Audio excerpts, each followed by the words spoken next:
welcome back to my channel. I thought I would read a book for you tonight. You may be into this kind of thing, you may not be into this kind of thing. If you're not, I'm not offended. I am just trying to branch out a little on my channel. I do find lots of true crime cases, but I want to do other videos for you too. And I thought that maybe we could enjoy this book together. It is one of my absolute favorite books, and I've read it many, many times. I think I own it in hardback, paperback, and on my Kindle, because, and I'll teach you something about me, I'm an overachiever, and a bit of a book hoarder. Don't tell anybody.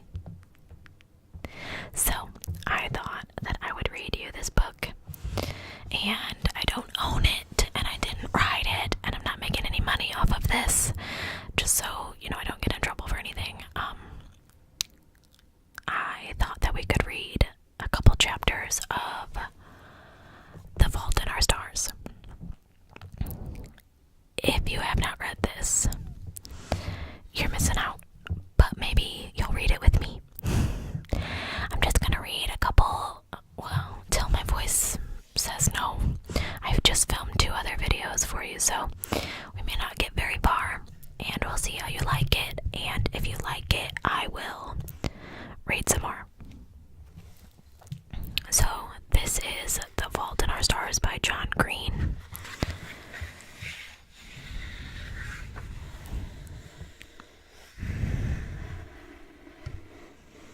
I love John Green's books, but this one is definitely my favorite.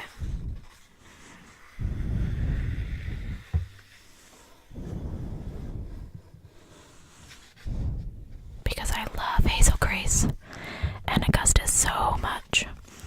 Although that movie was a little difficult for me to watch because I'm a huge Divergent fan, and I thought it was kind of weird that the girl who played Triss is Shailene Woodley, and her brother Caleb is Ansel. Oh, I always say his name wrong. Anyway, but they are Hazel and Augustus in the Fault in Our Stars movie. So that was kind of weird. But it worked. I mean, there's only so many actors of that age. So, anyway, I'm gonna stop rambling now and just start reading. Late in the winter of my 17th year, my mother decided that I was depressed. Presumably because I rarely left the house and spent quite a lot of time in bed. And I read the same book over and over. I ate infrequently and devoted quite a bit of my abundant free time thinking about death. Whenever you read a cancer booklet or website, they always list depression as one of the side effects of cancer. But depression is not a side effect of cancer. Depression is a side effect of dying. Cancer is also a side effect of dying. Almost everything is, really. But my mom believed that I required treatment, so she took me to my regular Dr. Jim, who agreed that I was veritably swimming in paralyzing and totally clinical depression. Therefore, my meds should be adjusted and I should attend a weekly support group. This support group featured a rotating cast of characters in various states of tumor-driven unwellness. Why did the cast rotate? A side effect of dying.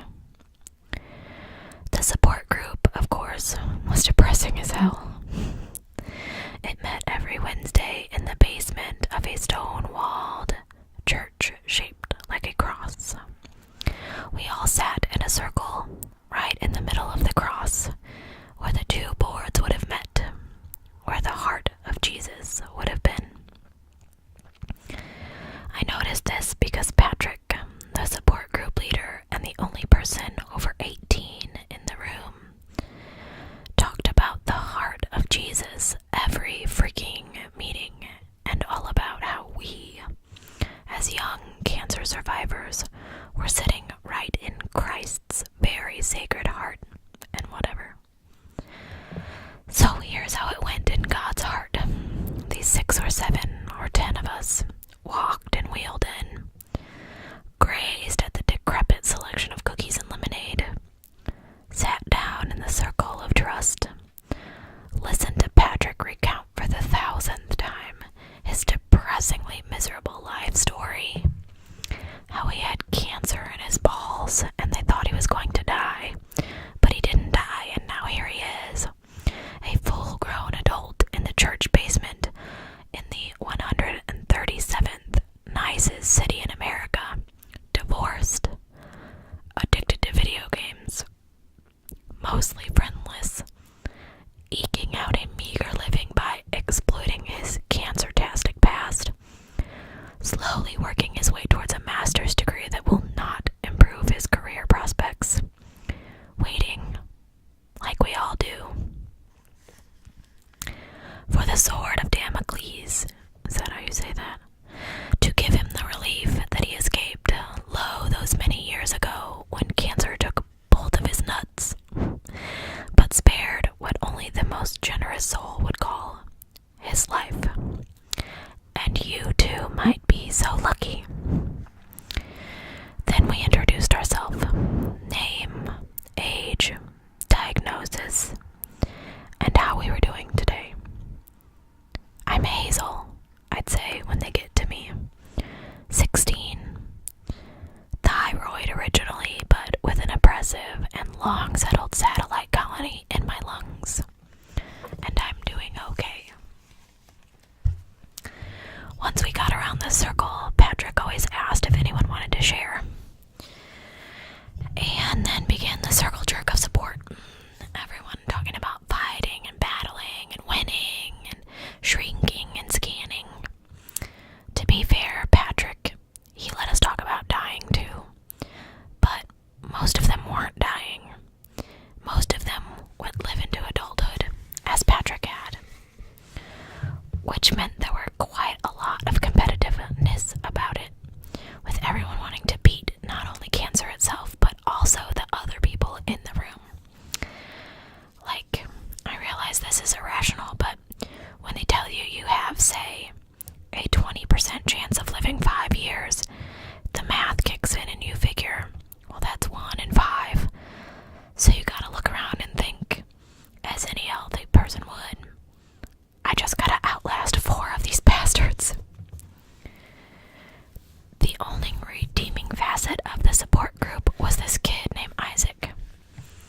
A long-faced, skinny guy with straight blonde hair swept over one eye. And his eyes were the problem.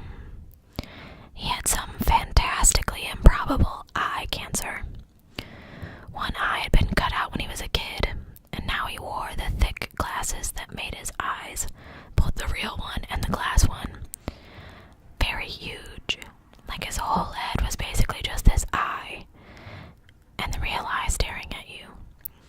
From what I could gather on rare occasions when Isaac shared with the group, a recurrence had placed his remaining eye in mortal peril. Isaac and I communicated almost exclusively through sighs. Each time someone discussed anti-cancer diets or snorting up ground-up shark fin or whatever, he would glance at me and sigh ever so slightly, and I'd shake my head microscopically and exhale in response. So, support group blew, and after a few weeks, I grew to be rather kicking and screaming about the whole affair. In fact, on the Wednesday, I made the acquaintance of Augustus Waters. I had tried my level best to get out of support group. While sitting on the couch with my mom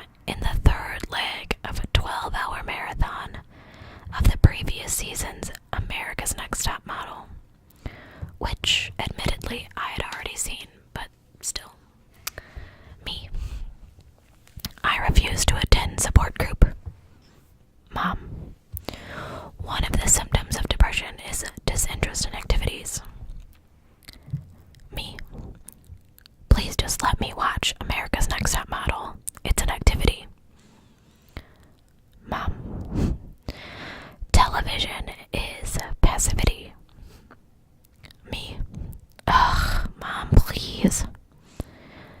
Mom, Hazel, you're a teenager. You're not a little kid anymore. You need to make friends, get out of the house, and live your life. Me. If you want me to be a teenager, don't send me to support group. Buy me a fake ID so I can go to clubs, drink vodka, and take pot. Mom, you don't take pot, for starters. Me. See, that's the kind of thing I'd know if you got me a fake ID. Mom, you're going to support group. Me. Ugh. Mom, Hazel, you deserve a life. That shut me up, although I failed to see how attendance at support group met the definition of life.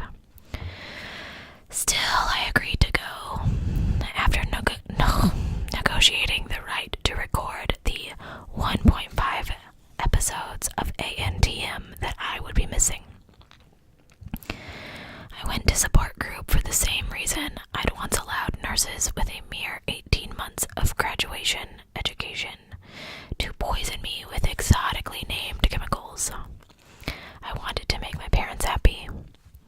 And there's only one thing in this world shittier than biting it from cancer when you're 16. And that's having a kid who bites it from cancer. Mom pulled into the circular driveway behind the church at 4:56. I pretended to fiddle with my oxygen tank for a second just to kill time. Do you want me to carry it in for you? No, it's fine, I said. The Centralico green take only weighed a few pounds, and I had this little steel cart to wheel it around behind me. It delivered 2 liters of oxygen to me each minute through a cannula. A transparent tube that split just behind my neck, wrapped behind my ears, and then reunited in my nostrils, just beneath my neck. Just kidding. Wrapped behind my ears and then reunited beneath my nostrils. The contraption was necessary because my lungs sucked at being lungs. I love you, she said as I got out. Me too, Mom. See you at 6. Make friends, she said through the roll-down window as I walked away. I didn't take the elevator, because taking the elevator is last days kind of activities at support group, and so I took the stairs. I grabbed a cookie, I poured some lemonade into a Dixie cup and turned around. A boy was staring at me. I was quite sure I'd never seen him before. Long and leanly muscular, he dwarfed the molded plastic elementary school Jerry was sitting in. Mahogany hair, straight and short. He looked to be my age, maybe a year older, and he sat with his tailbone against the edge of the chair, his posture aggressively poor, one hand half in the pocket of his dark jeans. I looked away, suddenly conscious of my myriad of insufficiencies. I was wearing old jeans that had once been tight, but now sagged in weird places. A yellow t-shirt advertising a band I didn't even like anymore. And also my hair. I had this page boy haircut, and I hadn't even bothered to, brush it. Furthermore, I had ridiculously fat chipmunk cheeks, a side effect of treatment. I look like a normally proportioned person with a balloon for a head. And this was not even to mention the Kangol situation. And yet, as I cut a glance to him, his eyes were still on me. It occurred to me why they call it eye contact. I walked into the circle and sat down next to Isaac, who was 2 seats away from the boy. I glanced again, and he was still watching me. Look, let me just say it. He was hot. A non-hot boy stares at you relentlessly, and it's awkward and a form of assault. But a hot boy, well, I pulled out my phone and clicked it so it would display the time.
sizzling nubs tickled my nostrils. There were 5 others before they got to him. He smiled a little when his turn came. His voice was low, smoky, and dead sexy. "My name is Augustus Waters," he said. "I'm 17. I had a little touch of osteosarcoma last year, but I'm here today at Isaac's request." "And how are you feeling?" asked Patrick. "Oh, I'm grand," Augustus Waters smiled with a corner of his mouth.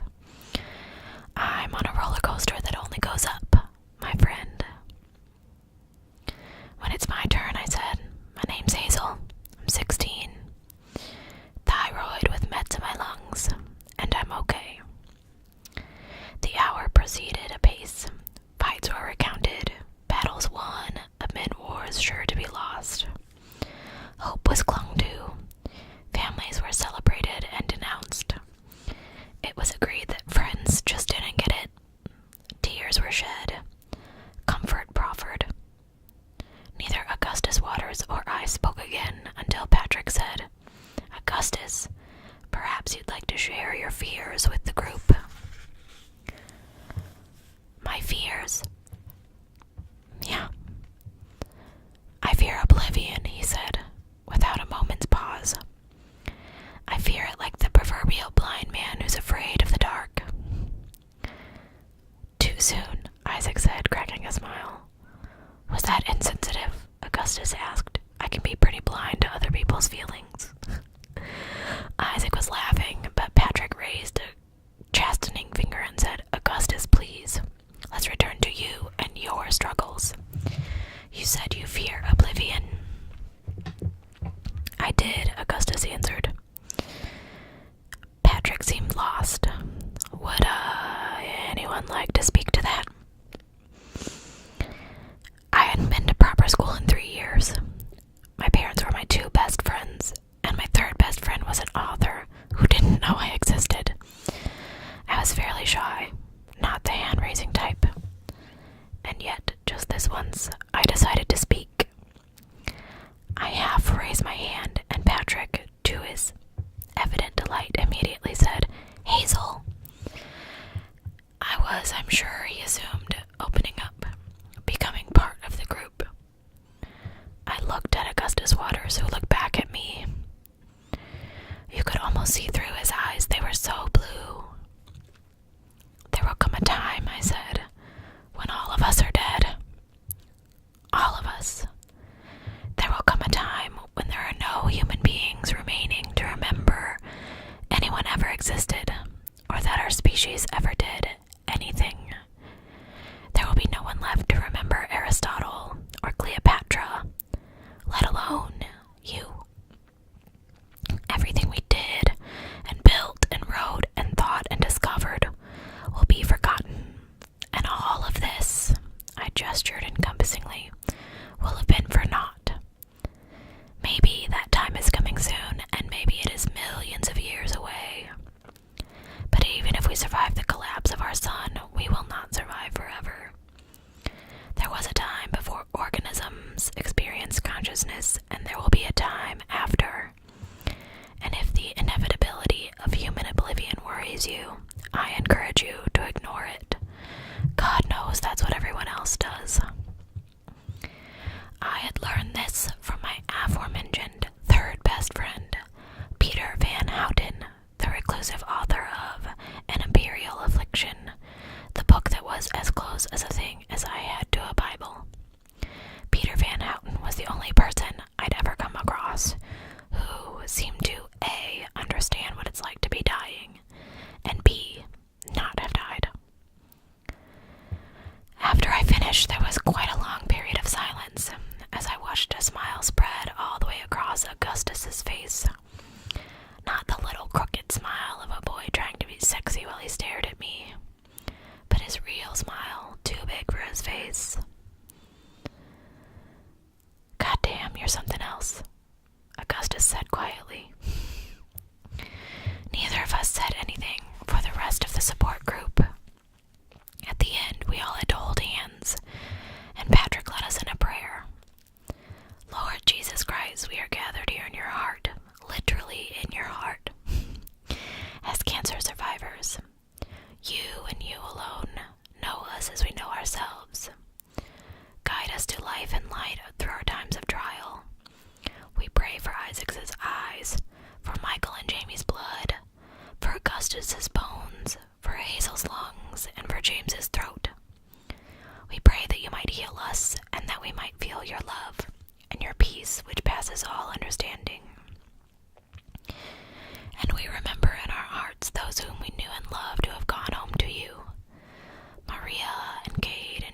day when my name would find its way on that list, all the way at the end when everyone had stopped listening. When Patrick was finished, we said this stupid mantra together, living our best life today. Augustus Waters pushed himself out of his chair and walked over to me. His gait was crooked like his smile. He towered over me, but kept his distance so I wouldn't have to crane my neck to look him in the eye. "What's your name?" he said. "Hazel." "No, your full name." Hazel Grace Lancaster." He was about to say something else when Isaac walked up. "Hold on," Augustus said, raising a finger, and turned to Isaac. "That was actually worse than you made it out to be." "I told you it was bleak. Why do you bother with it?"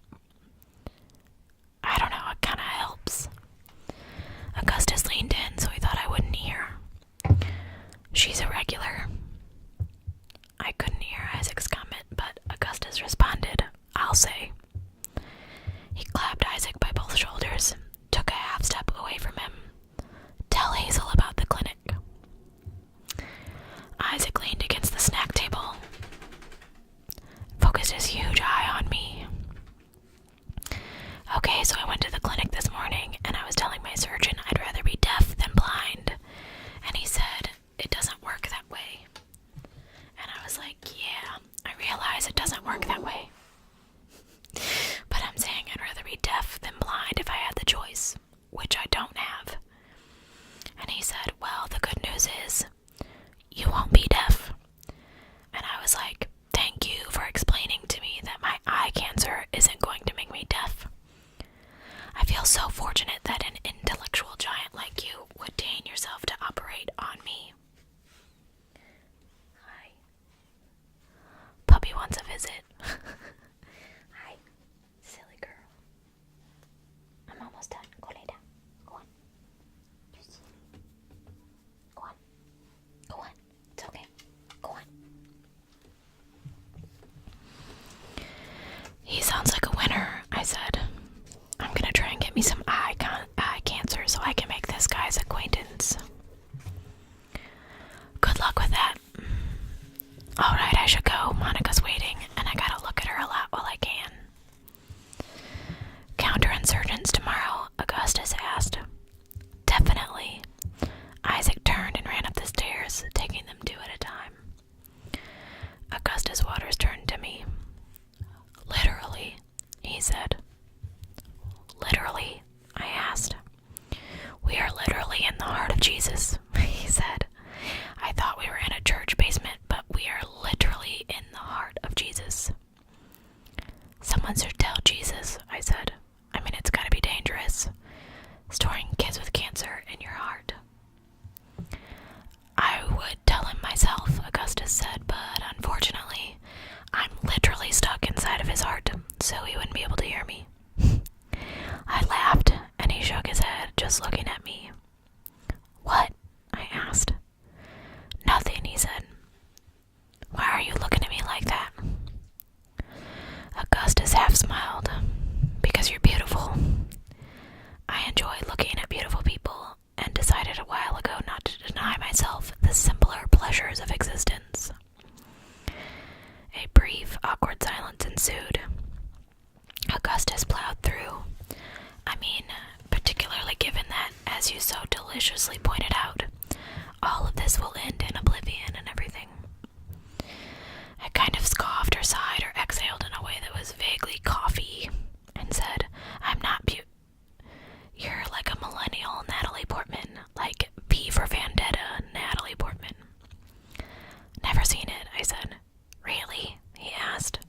"Pixie-haired, gorgeous girl dislikes authority and can't help but fall for a boy who she knows is trouble. It's your autobiography, so far as I can tell." His every syllable flirted, and honestly, he kind of turned me on. I didn't even know that guys could turn me on. Not like in real life. A younger girl walked past us. "How's it going, Alyssa?" he asked. She smiled and mumbled, "Hi, Augustus." "Memorial people," he explained. Memorial was the big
feast while there is hunger and whatever.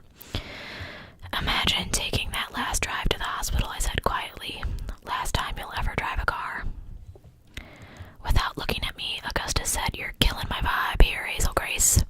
I'm trying to observe young love in its many splendored awkwardness." "I think he's hurting her boob," I said.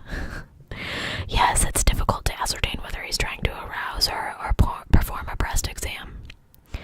Then Augustus Waters reached into the pocket and pulled out, of all things, a pack of cigarettes. He flipped it open and put a cigarette between his lips. "Are you serious?" I asked. "You think that's cool? Oh my god, you just ruined the whole thing." "Which whole thing?" he asked, turning to me. The cigarette dangled unlit from the unsmiling corner of his mouth. "The whole thing where a boy who is not unattractive or unintelligent and seemingly in any way unacceptable stares at me and then points out the incorrect uses of literally and compares me to actresses and asks me to watch a movie at his house.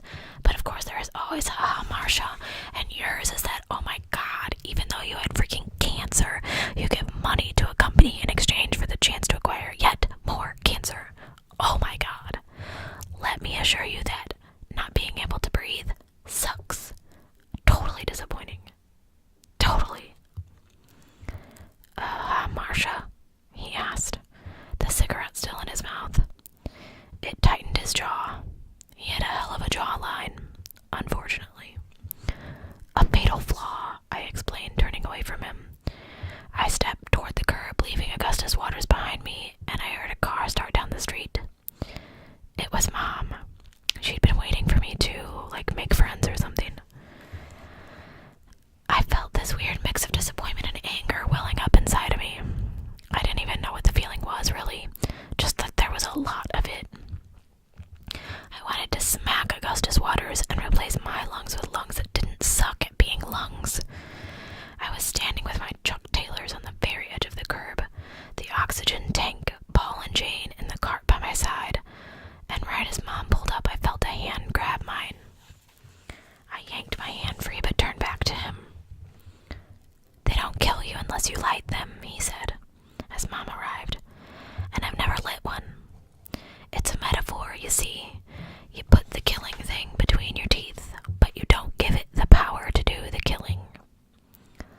"A metaphor," I said, dubious. Mom was just idling. "It's a metaphor," he said. "You choose your behaviors based on their metaphorical resonances," I said. "Oh yes," he smiled. The big, goofy, real smile. "I'm a big believer in metaphor, Hazel Grace." I turned to the car, tapped the window. It rolled down. "I'm going to a movie with Augustus Waters," I said.